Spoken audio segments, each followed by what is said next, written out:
मैं राहुल रावल चैनल में आप लोग का स्वागत है। हमने ट्रिग्नोमेट्री को स्टार्ट कर रखा था, आगे इसको लेकर चलते हैं। देखिए क्वेश्चन नंबर 8 की बात करेंगे। If 3 cot equal to 4 check whether 1 minus tan square upon में 1 plus tan square equal to cos square minus sin square और नोट। ये आपसे पूछ रहा है कि क्या left hand side right hand side के इक्वल आ पाएगी। आ जाती है तो यस लिख देने, नो लिख दे, आपको चेक करने के लिए बोल रहा है। फर्स्ट ऑफ ऑल क्या करेंगे सर, क्वेश्चन नंबर 8 की बात कर रहे हैं। आपको गिवन था 3 कोट ए इक्वल टू 4, तो आप कोट ए की वैल्यू निकाल लें। किसकी वैल्यू निकाल लें, यहाँ से कोट ए की वैल्यू निकाल ले। 4 मल्टीप्लाई का 3 डिवाइड में आ जाएगा, यानी जो ट्रिग्नोमेट्री रेशियो है वो एक तरफ कर ले, बाकी एक तरफ कर ले। सर ऐसा क्यों किया, क्योंकि मैंने बार बार फार्मूले बताए हैं भाई, फार्मूला आपको याद रखने हैं। मैंने साइन ए का फार्मूला आपको बताया, कोस ए का फार्मूला मैंने आपको बताया, और कोट ए का फार्मूला बताया, टेन ए का फार्मूला बताया। साइन किस में करते हैं, फ़ोन में, तो इसका फार्मूला पी बटे एच, कोस यानी बोस बी बटे एच, कोट ए कोट नहीं मिला तो क्या बढ़ गया sir, B P, B by P, और 10 रुपीज़ किससे मांगे, पब्लिक से। पब्लिक का मतलब पी बाई बी, और स्पेलिंग में पहले पब्लिक में पी आएगा फिर भी आएगा पी बाई बी, और 10 का उल्टा वैसे भी कोट होता है, 10 का उल्टा कोट होता है, तो ये पी बाई बी है तो इसका बी बाई पी हो जाएगा। लेकिन उल्टा बोलने में तो ज़्यादा समय लगेगा, आप कोट का तो डायरेक्ट याद हो रहा है, कोट नहीं दिलाया तो क्या बढ़ गया, बी पी, तो पहले बी फिर पी। साइन करेंगे फ़ोन में पहले पी आता है फिर एच आता है। कोस यानी बोस बी बाई एच, क्योंकि साइन में भी अपोन में हाइपोटेनियस, कोस के अपोन भी हाइपोटेनियस। ये चीज़ें हम कर चुके थे भाई, इसलिए मैंने इसको थोड़ा जल्दी कर लिया। अब क्वेश्चन पर आते हैं। अब देखें, कोट ए की वैल्यू आ गई 4/3, तो कोट ए इक्वल टू 4/3, तो कोट नहीं दिलाया तो क्या बढ़ गया सर, बी पी, क्या बढ़ गया, बी फिर क्या पी, यानी बी बाई पी 4/3। यहाँ से बच्चों को पता लग रहा है सर बेस कितना है 4 के, परपेंडिकुलर कितना है 3 के। कहाँ से लेके आ रहे हो सर, देखो बेस के सामने 4 पड़ा, परपेंडिकुलर के सामने 3 पड़ा, तो ये 4 के ये 3 के हो गया। अब ट्रिग्नोमेट्री तो राइट एंगल में चलती है, तो पाइथागोरस लगाओ सर, एच का स्क्वायर बी का स्क्वायर प्लस में पी का स्क्वायर।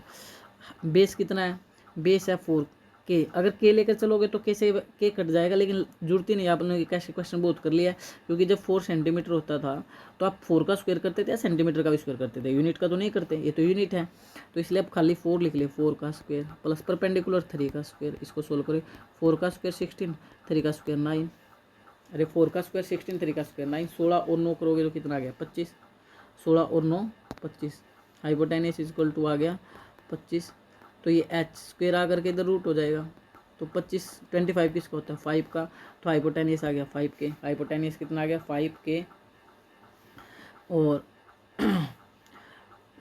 परपेंडिकुलर और बेस हमें गिवन ही था। अब हमें क्वेश्चन में क्या निकालना है उस पर बात कर लेते हैं। हमें क्वेश्चन में भाई देखिए, अगर क्वेश्चन की मैं बात करूँ आप लोगों के सामने, हमें 10 भी चाहिए, देखें ना 10 भी चाहिए सर, 10 की वैल्यू, कोस की वैल्यू, साइन की वैल्यू। फर्स्ट ऑफ ऑल सबसे पहले इनकी वैल्यू आप निकाल लो। जब अगर आप इनकी वैल्यू निकालना चाहते हैं तो यहाँ पर बेस और परपेंडिकुलर आपके पास गिवन है, तो लिख लो भाई, बेस है 4, परपेंडिकुलर है 3, बेस है 4 और परपेंडिकुलर है 3 के, ये मैंने वैल्यू लिख ली तीनों, क्योंकि परपेंडिकुलर भी होना चाहिए, बेस भी होना चाहिए, और हाइपोटेन्यूज तो आपके पास पड़ा ही है 5 के। अब आपको 10A निकालना है, क्या निकालना था 10A, 10 रुपीज़ पब्लिक को दिए थे, यानी पी बाई बी, तो परपेंडिकुलर कितना है सर, परपेंडिकुलर है 3, बेस कितना है 4, तो ये तो हो गया 3/4। परपेंडिकुलर कितना था बताओ ना, परपेंडिकुलर था 3 के, और बेस कितना था 4 के से के कटेगा 3/4 आ जाएगा। उसके बाद साइन ए भी चाहिए था क्वेश्चन में, साइन किस में करेंगे, फ़ोन में पी बाई एच, परपेंडिकुलर कितना है सर 3, हाइपोटेनियस कितना है 5, तो 3/5। कोस भी हमें चाहिए, कोस ए, तो कोस का फार्मूला बोस बी बाई एच, तो बेस सर कितना है, बेस 4 है, हाइपोटेनियस कितना है सर 5 है, 4/5। अब आप लोगों ने देखो 10A भी निकाल लिया, साइन ए भी निकाल लिया, कोस ए भी निकाल लिया। अब आप काम क्वेश्चन कर सकते हैं, आप कर सकते हैं। क्वेश्चन में लेफ्ट हैंड साइड लेकर चलेंगे भाई, 1 माइनस टेन स्क्वायर है और 1 प्लस टेन स्क्वायर है।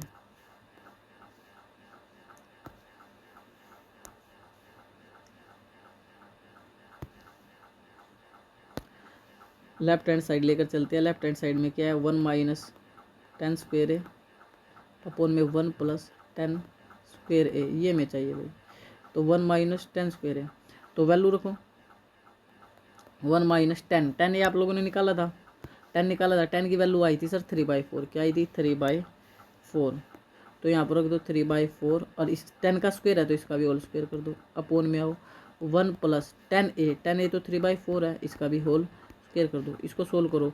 हमेशा याद रखना इक्वल कहाँ लगता है, मैंने भी गलत लगाया है। इक्वल हमेशा यहाँ नहीं लगेगा जहाँ लगाया है। इक्वल के लिए बताता हूँ, जहाँ ये आपका डिवाइड होता है, मेनली डिवाइड पोर्शन होता है, यहाँ इक्वल लगता है इसकी सीध में। तो इसको करो 1, 3 का स्क्वायर 9, 4 का स्क्वायर 16 अपोन में 1 का 1 प्लस 3/4 का स्क्वायर, 3 का स्क्वायर करोगे 3 3 जा 9, इस 3 का स्क्वायर बात किया, 4 का स्क्वायर 16। अब इसको थोड़ा और सोल्व कर लेते हैं। क्या कमी है सर, ऊपर भी एलसीएम लेना, नीचे भी एलसीएम लेना है। तो ऊपर भी एलसीएम लेना है और नीचे भी एलसीएम लेना है। तो मैं इसको कहाँ पे करके दिखाऊं, इधर साइड में कर देता हूँ ताकि आपको समझ आए। ठीक है, ये तो पोर्शन आपको समझ आ गया है कैसे करना है। अब इसको देखना कैसे करना है। इस चीज़ को मैं यहाँ यहीं लेकर सोल्व आउट कर रहा हूँ। देखिए 1 का तो आ गया 1 का 1 मतलब इसको एलसीएम बना लो। क्या बना लो, अपोन में 1 लिख लो। फ्रैक्शन बना लिया हमने, इसको अपोन में क्या लिख दिया सर, 1 लिख दिया। तो इस प्रकार के एलसीएम को सोल्व आउट करने का क्या तरीका है वो देखिए आप लोग। 1 - 9/16, तो दोबारा अगले नेक्स्ट पे लेता हूँ। 1 - 9/16 अपोन में 1 + 9/16 ये था। इसके अपोन में 1 लगाओ, नीचे की नीचे मल्टीप्लाई होगी। 16 1 जा 16, जब एलसीएम लेंगे क्रॉस करेंगे, 16 1 जा 16 और 9 1 जा 9, ये होता है भाई तरीका लेने का। अब इसके अपोन भी 1 लगा सकते हैं, नीचे के नीचे मल्टीप्लाई करो। 16 1 जा 16 और क्रॉस करो, 16 1 जा 16 और 9 1 जा 9। समझ आ गया, नीचे के नीचे मल्टीप्लाई क्रॉस मल्टीपल।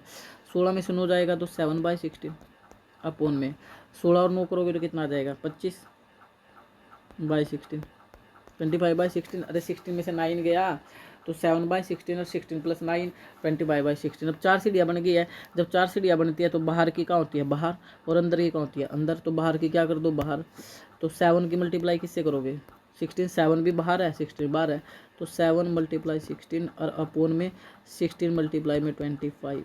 तो 16 से क्या कट गया सर, 16 तो आंसर आया 7/25। 7/25 लेफ्ट हैंड साइड तो सोल्व हो चुकी है। अब राइट हैंड साइड को सोल्व करेंगे। राइट हैंड साइड में हमें क्या चाहिए था, शायद ये चाहिए था कोस स्क्वायर ए माइनस में साइन स्क्वायर ए। एक बार क्वेश्चन को चेक कर लेते हैं।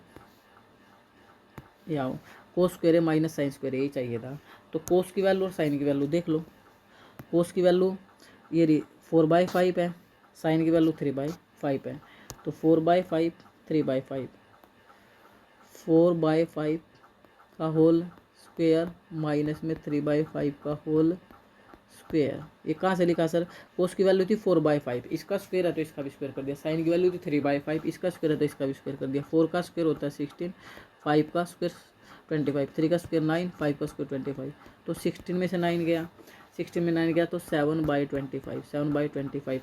देखिए लेफ्ट हैंड साइड भी कितनी आई थी आपकी, 6 पेज पर चले 7/25, और राइट हैंड साइड भी कितनी आ गई आपकी 7/25। तो इसका मतलब क्या आ गया कि सर लेफ्ट हैंड साइड किसके कुल आ चुकी है, राइट हैंड साइड के। Is your right answer. देखिए इस क्वेश्चन की अगर मैं बात आपको करूं तो आपको क्या काम करना चाहिए था। देखिए जिस चीज़ के आपसे वैल्यू मांग रहा है, जैसे इसमें आप जब आप लेफ्ट हैंड साइड को सोल्व करोगे तो आपके पास 10 की वैल्यू होनी चाहिए, और आपके पास कोस की वैल्यू होनी चाहिए, और आपके पास साइन की वैल्यू होनी चाहिए। तो हमने भी तो यही किया, जो हमें गिवन था उससे फार्मूला बना लिया, जो गिवन होता है उससे फार्मूला बना लो, फिर 10a कोस ए साइन ए, जिसकी आपको रिक्वायरमेंट है उसकी वैल्यू निकाल ले और पुट कर दे। चले, जय हिंद जय भारत। क्वेश्चन समझ आया तो लाइक से सब्सक्राइब करना ना भूलें।